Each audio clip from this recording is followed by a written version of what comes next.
Well, welcome everyone to the Owensboro Board of Commissioners regular meeting, June the 2nd, 2020. We have an addition to the agenda, and since this is not a special called meeting, we won't have to do anything other than include it in our regular meeting. This time I would ask the City Clerk Beth Cecil to please call the roll. Commissioner Jeff Sanford. Here. Commissioner Larry Conder. Here. Mayor Tom Watson. Yo. Mayor Pro Tem Larry Magliner. Here. Commissioner Pam Smithright. Here. Okay. I believe we can have the invocation and the pledge because we're in chambers. So, Mr. Commissioner Conder, you're up. Thank you, Mayor. If everyone could please bow their head and pray.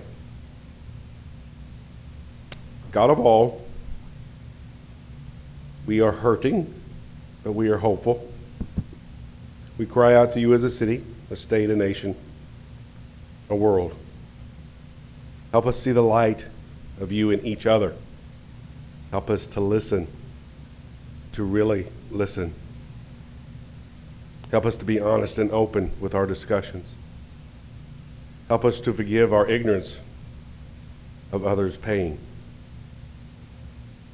Help us and heal us better and stronger each day, because we are hurting, but hopeful.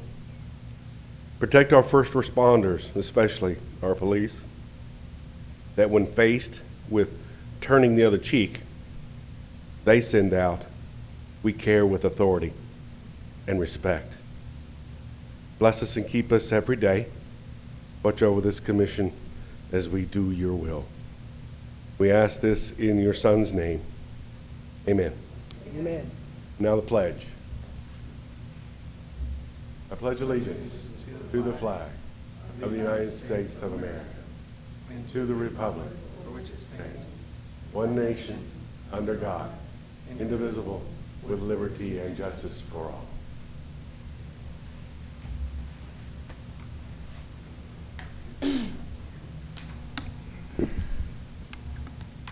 Thank you, Commissioner Conder. The next item on the business is to consider the approval of minutes from dated May 5, May 27, 2020. I'll make a motion to approve. Could I have a second, please? Second. Any discussion on the minutes? Hearing none. All in favor indicate by saying aye. Aye. Opposed, motion carries. Item 4B, consider these appointments, please. I'll read them all. Regional Water Resource Agency Board of Directors reappoint both Bob Whitmer to a 4-year term effective July 1st, 2020. Owensboro Sister Cities and Regions Board reappoint Dr. Elaine Wright, Robin Joska, a 3-year term effective June 5th, 2020, and reappoint Jatin Shaw, since he's retired now, to a 3-year term effective June 22nd, 2020. Irv Park Center Board reappoint Leland Bigfoot Hancock to a 3-year term effective July the 1st, 2020. And the County Board of Assessment Appeals appoint Ryan Bays to a 3-year term effective July the 1st, 2020. Could I have a motion to approve these? Motion. Second. Any discussion? I will tell you, when I make these appointments, I generally call the director of the boards or the like in the RWRA, I call Joe Shepard to make sure that when we reappoint someone, that they've been good board members and they would like for them to stay. So it's and on the County Board of Assessment Appeals, Benji DeWitt had been on there and had termed out, and that's why Ryan Bays has taken his place. So all in favor indicate by saying aye. Aye. All opposed? Motion carries. Thank you. Item 5, ordinance, second reading, none. Item 6, first reading, no vote. Council. Thank you, Mayor. Welcome. Ordinance 6-2020, an ordinance amending Chapter 3, Article 3, Section 3-57 of the Owensboro Municipal Code relating to the Entertainment Destination Center, introduced and publicly read on first reading this second day of June 2020. City Manager. Thank you, Mayor. Welcome. This is first reading of an amendment to the Entertainment Destination Center Ordinance, or what we refer to as the district. The district allows open carry of alcohol downtown in the green cups. Last year was the first season for the district, and it was used primarily during Friday after 5. It went smoothly, and no issues or problems were encountered. Several months ago, at a work session prior to the emergence of COVID-19, we discussed the district and potential changes that could be made based on our experience the first year. Based on subsequent feedback from the commission, this ordinance amends the district to allow green cups to be openly carried from 5 p.m. till midnight on Fridays and from noon to midnight on Saturdays and Sundays. The amendment also includes a provision that if an event is occurring when the district is active, but organizers do not want alcohol to be present in their event, we can restrict the carry of the green cups while their event is taking place. Alcohol carried in the green cups remains to be, still must be purchased from businesses in the district licensed to sell. During recent conversations with downtown restaurants about additional seating on sidewalks related to COVID restrictions, several restaurant owners requested the commission consider expanding the district hours, believing it will boost their business during this difficult time. Thank you. Any discussion? Commissioner Conder?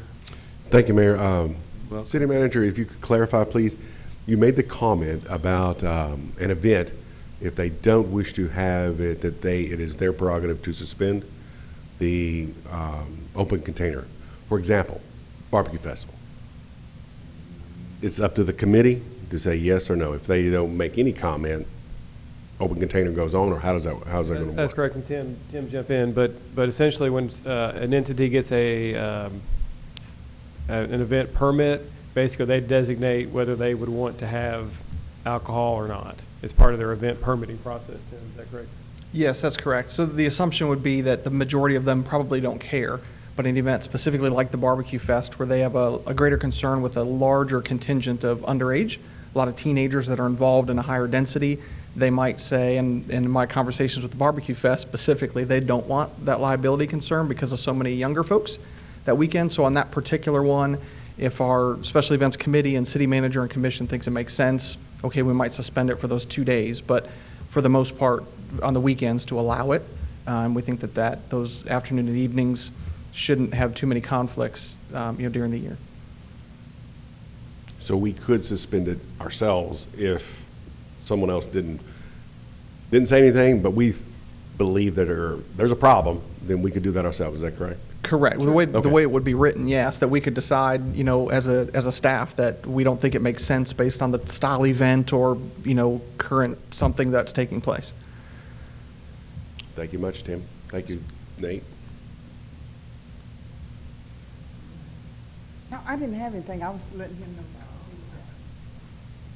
know. Inky?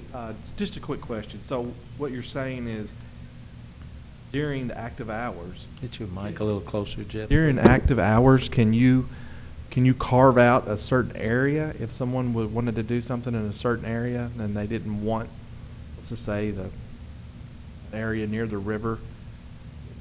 There was like an event that didn't want alcohol during that. Or does it have to be the whole thing or not the whole thing? I think it could be either. It could be either, yeah. So, if it's a larger event like like the Barbecue Festival, we would just communicate with all the downtown restaurants or bars that would allow people otherwise to leave the premise, and they would know that weekend that a patron at Colby's, for example, couldn't leave the premise like they could on a typical weekend. Okay. Stephen makes it more difficult to enforce, right? Okay, just checking. Thank you. Commissioner Smith? I didn't have anything. I was just, he was down there waving his hand. Okay. All right, I guess we can vote now? No, the next one. I still think it ought to be the OEDC.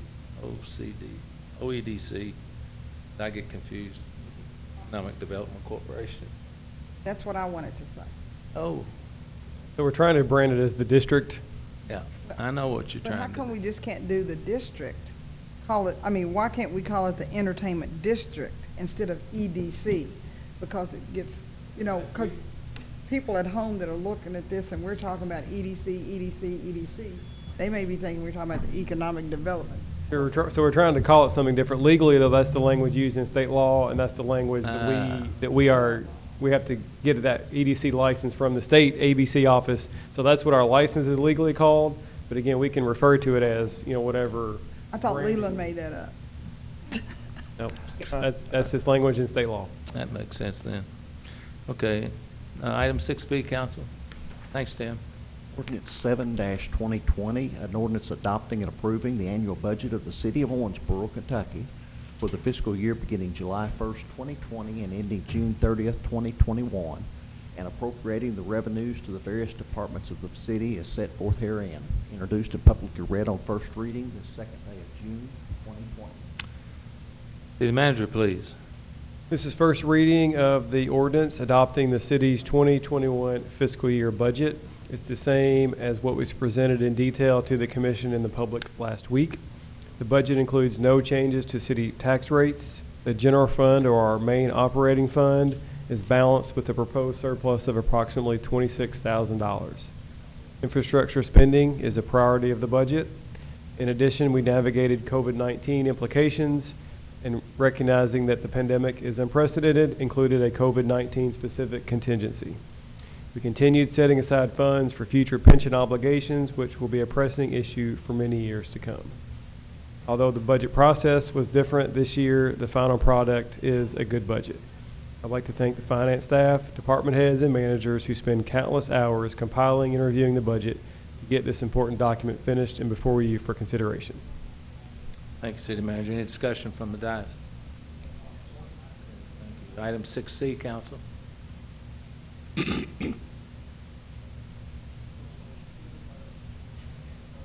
Starting your engine over Ordinance 8-2020, an ordinance amending the annual budget for the fiscal year beginning July 1st, 2019 and ending June 30th, 2020, and amending Ordinance 9-2019 to appropriate funds for COVID-19 related expenses, overtime costs due to vacancies and changes in health insurance elections in the general fund, to carry over grant revenue for 2 buses and to receive and appropriate CARES Act funds in Transit Fund, to receive and appropriate CARES Act funds in Community Development Fund, and to appropriate funds for OBKY small business grants in the Economic Development Fund.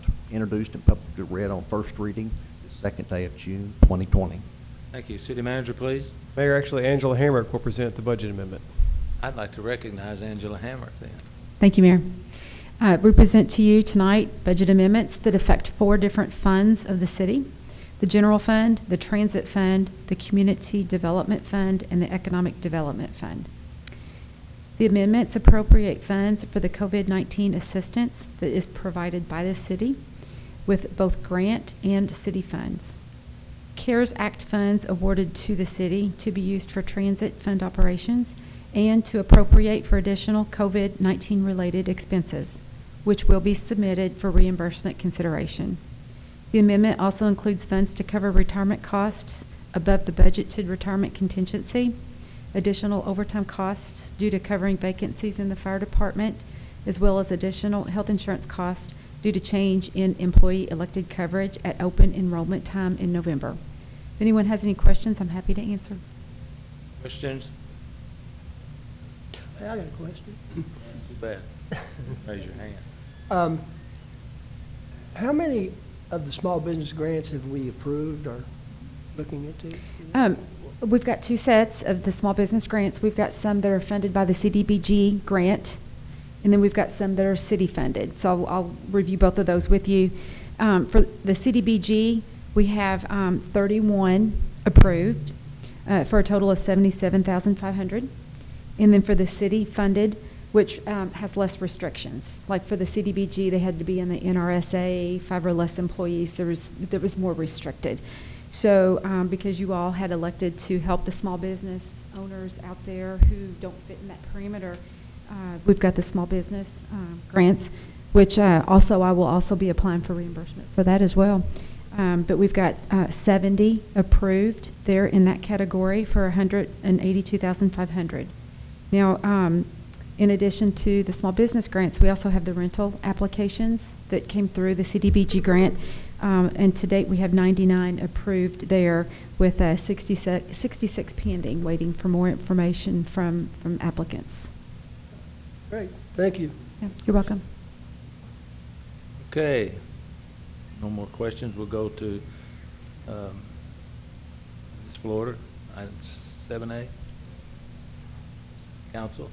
Municipal Order 13-2020, a municipal order authorizing and directing the mayor to execute an application for a Bulletproof Vest Partnership Initiative grant administered by the Bureau of Justice Assistance, designed to provide critical resources to law enforcement jurisdictions for the purposes of reimbursing the Owensboro Police Department for 50% of the total cost of $39,712.68 expended to purchase 27 new bulletproof vests and plates, that amount being $19,856.34. Introduced and publicly read for approval this second day of June 2020. Thank you, sir. I'll make a motion to approve. Could I have a second, please? Second. City Manager, do you have any comments? I would just add, if the grant is successful, then our matching funds are available. Great. Any more discussion? Okay, hearing none, is it roll call? Okay.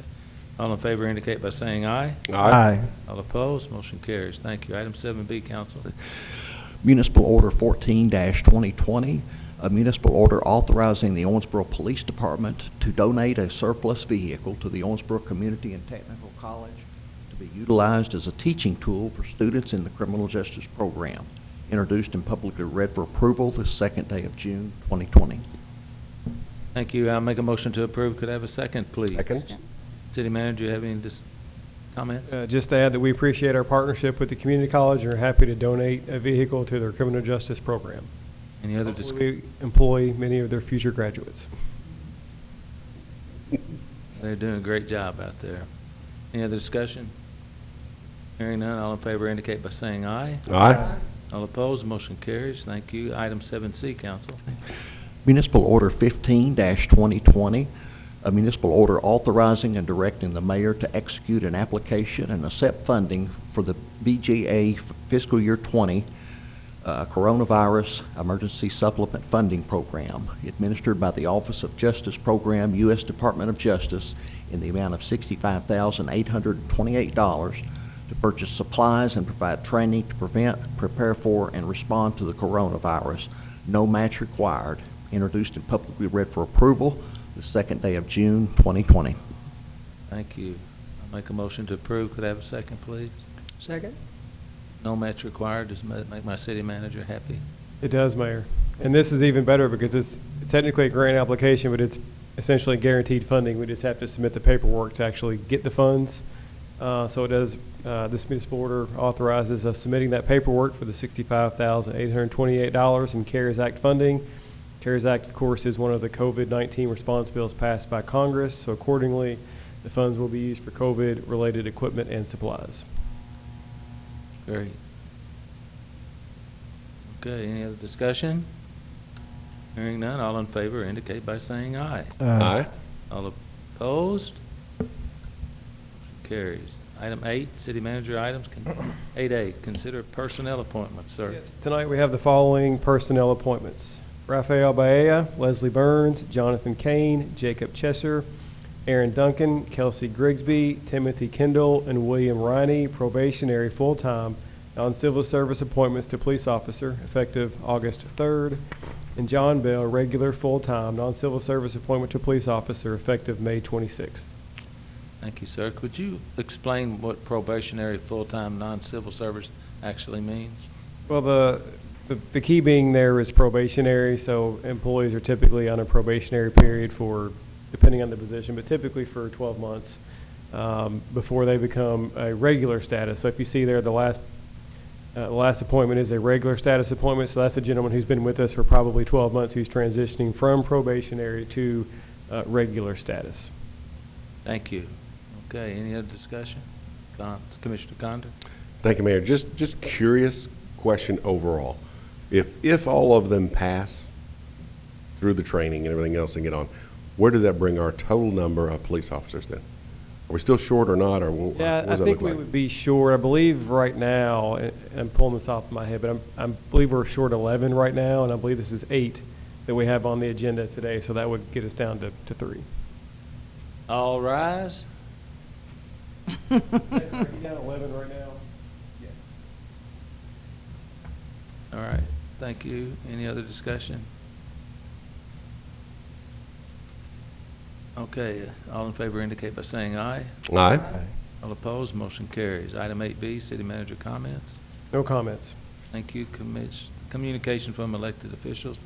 Commissioner Pam Smith Wright, please.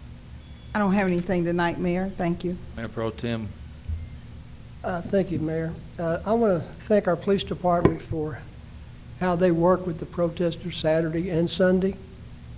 I thought it was very professional. So thank you. Commissioner Condon. Thank you, Mayor. A couple of things. First off, I guess, happy birthday to Commissioner Pam Smith Wright on her 71st birthday? That's what that is, but happy birthday. The other thing that we got in mail today, my wife and I, we did get in the mail the absentee ballot. And it's not that hard. You just simply go to govoteky.gov, log in. It already has it there. It takes less than 3 minutes to get your absentee ballot. The primary will be held June 23rd, and from what I understand, there's only one place that you can go to in the county to go vote physically if you wish to, and that's at the Sports Center on that day from 6 a.m. to 6 p.m. So I also would like to finish with this. The events that happened this weekend, they were literally in my backyard. And to see how our police officers reacted in the face of names being called, things being thrown, a couple by only about 4 or 5 people, and to see how they truly did handle themselves so professionally, it will make you proud if you see how they reacted. The other 90 or so that were actually from Owensboro that I saw, they did what they were supposed to do until others showed up, and I saw what they did. Overall, our citizens and our police officers worked well together. There was the incidents of going onto the bridge. Mob mentality takes over. And for it to be calmed down as much as it was for 7 hours worth of protesting, it was a democracy in action to see. So Chief Elam, the 2 individuals, the 2 police officers that were sitting at the corner of 2nd and St. Anne, tell them personally for me, please. Thank you very much for how they handled themselves. Thank you, Mayor. Okay, Commissioner Sanford. Just to kind of say a few words kind of on Larry's tale. What happened? He told a tale? I think he was truthful. Okay, I just checking. What happened in Minnesota to Mr. Floyd was pure evil, and I think I don't know anybody that thinks it wasn't. And the right to protest peacefully is fine too, but damaging people's property and things like that doesn't do anybody any good. And I want to thank the police department too for doing a great job. Appreciate it, and tell your officers thank you. And we're very fortunate to live in a city like Owensboro, Kentucky, where we have great people, great leadership, great staff to control those sort of situations. That's one thing I wanted to mention. Another is a lot of street work's going on right now. I want to thank Wayne and his team. I know it's a pain when they're tearing up the streets a little bit and you're riding on them and hitting certain things in the road, but when they get it done like they did with Booth Avenue, it looks great. It's really smooth and nice. So, and that's, it's things like that I think we overlook sometimes in our cities. And here in Owensboro, we do a tremendous job, and it's not us, it's you guys, and I appreciate what you do for our citizens. And that's it, Mayor. Thank you. Filing deadline is over. We've got 4 candidates for mayor and 16 candidates for commissioner signed up. So somebody must be doing something right. That's all I can say, that if they want to get in the boat with us. Population top 60,000. We were here last. That is a big deal. The National Guard troops that from the it's 206 Engineering Battalion. They'll be returning June the 11th, next Thursday. Don't have a time yet, and due to the, the restrictions that are out there, I won't be able to give them as much of a hoorah as we sent them off with, but I do want to make everyone aware of that. What Commissioner Condon said about the voting, we've had that on our Facebook page for a while now. Richard House was nice enough to send that, so I think everybody should take a look at that. I was on a conference call today with 792 mayors across the state. It was a White House. It was a White House briefing to all the mayors to tell them all the things that they were doing in Washington that we could take advantage of. It was pretty unique, actually. Some really small cities and some very larger ones. We have a tremendous event Thursday. It's a groundbreaking for our Gold Star families. It's going to be on Facebook Live, and sadly, with this COVID-19, not going to be as large a celebration as possible, but we've done a press release, I think, or going to, yeah, I think we already done that. So we'll have some press there. We're all not going to be able to turn dirt, but I've decided that, speaking with the committee, that the judge and Kathy Mullins and myself will do that.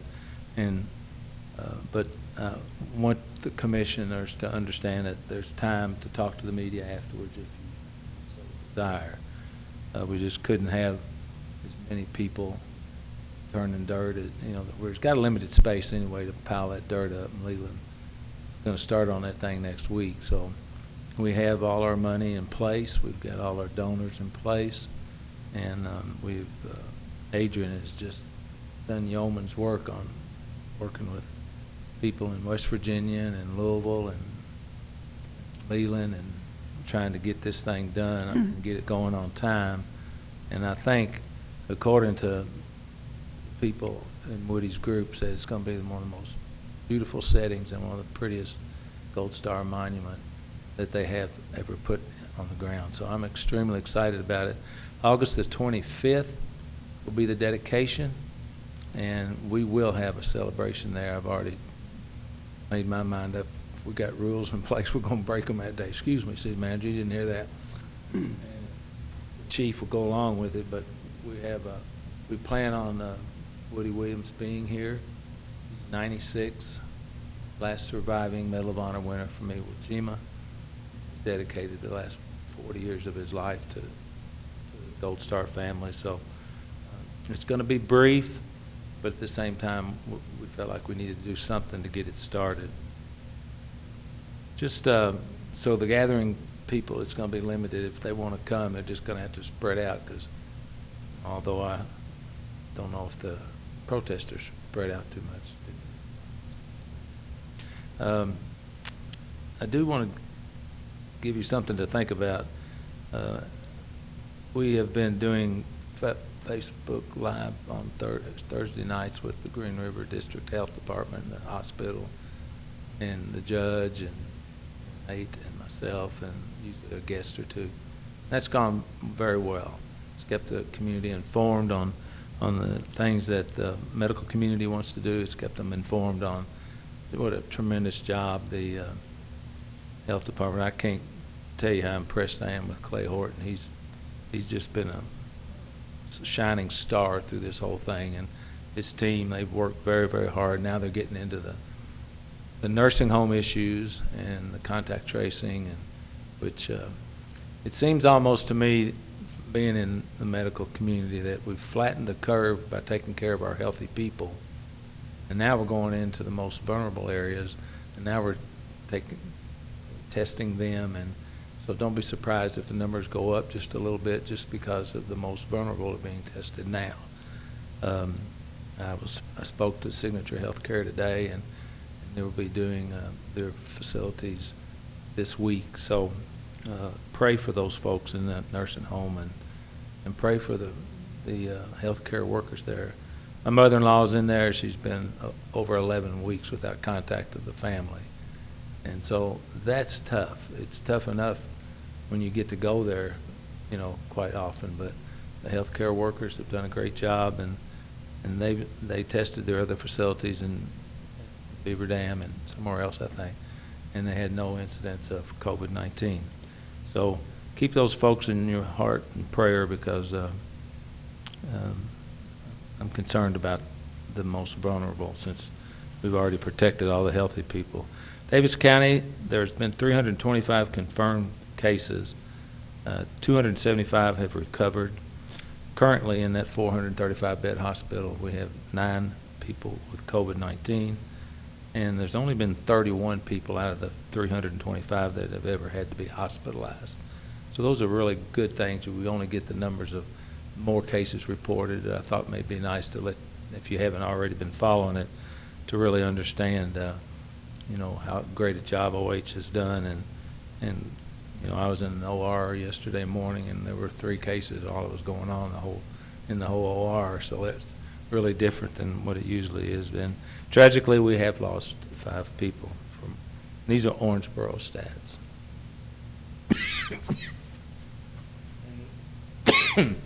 Excuse me. And the strangest thing to me is the average age of people that have had COVID is 43 years old, which is just opposite of what everybody